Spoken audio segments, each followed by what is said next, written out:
Ya, jangan terlalu dekat. Solar ya.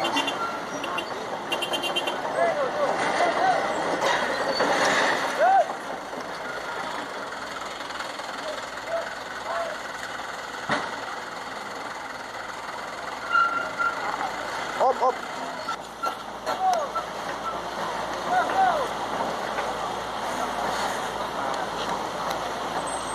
Panas tuh.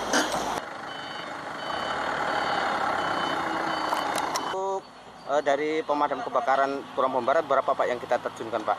Sampai saat ini kita berusaha untuk 3 kendaraan kita turunkan semua.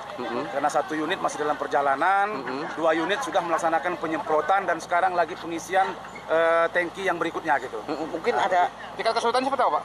Tingkat kesulitan karena memang situasi yang sangat sempit gitu kan. Kemudian yang dibakar juga kayu ya kan, jadi api cukup besar gitu kan.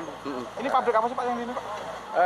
Sepengetahuan saya pabrik SJR apa itu. pabrik. Ini produksi apa Pak? Kalau kita lihat bahannya ini kan kayu ini, jadi berarti.